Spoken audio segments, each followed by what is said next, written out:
प्रिय साथियों नमस्कार, मैं डॉक्टर जी गोस्वामी। आज हम चर्चा करेंगे आपसे एक शब्दावली अथॉरिटी, अधिकार। आपने इस शब्द को बहुत प्रयोग किया होगा। सामाजिक जीवन में हम बोलते हैं अक्सर, आपकी क्या अथॉरिटी है, आप किस अथॉरिटी से ये काम कर रहे हैं।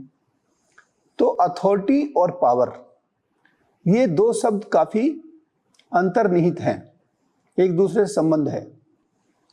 पावर के बारे में अगर हम देखें तो पावर किसी के भी पास हो सकती है। किसी के पास लाठी है, किसी के पास कोई और शारीरिक बल है, किसी के पास धन का बल है, तो उसे भी हम पावर कह सकते हैं। मनी पावर, मसल पावर भी शब्द आपने सुने होंगे। तो जब पावर को कानूनी अमली जामा पहना दिया जाता है तो वो अथॉरिटी बन जाती है। दूसरे शब्दों में अगर कहें तो लेजिटिमेट पावर क्या होती है? अथॉरिटी होती है।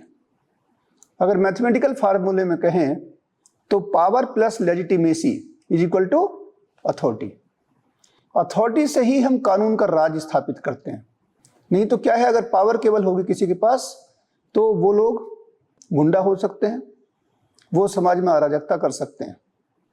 तो पावर जब कानून के साथ समाहित हो जाती है तो उससे अथॉरिटी बनती है।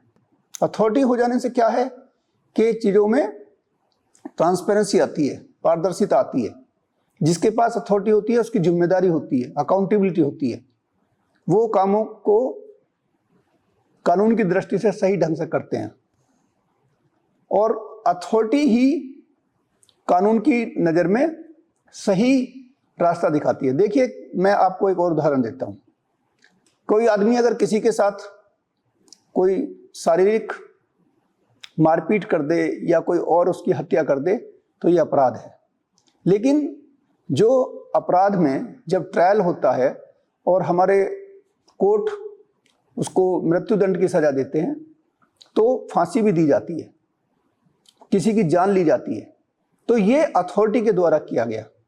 किसी का जान लिया जाना अपराध है, लेकिन अगर कानून की नज़र में किया जाता है तो वो अथॉरिटी है। तो आपने आज हमारे साथ अथॉरिटी को समझा।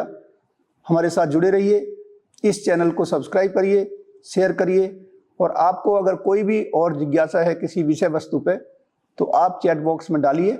उन विषयों को भी हम आपके समक्ष रखेंगे ताकि आपका ज्ञानवर्धन हो। इन्हीं शब्दों के साथ बहुत बहुत धन्यवाद।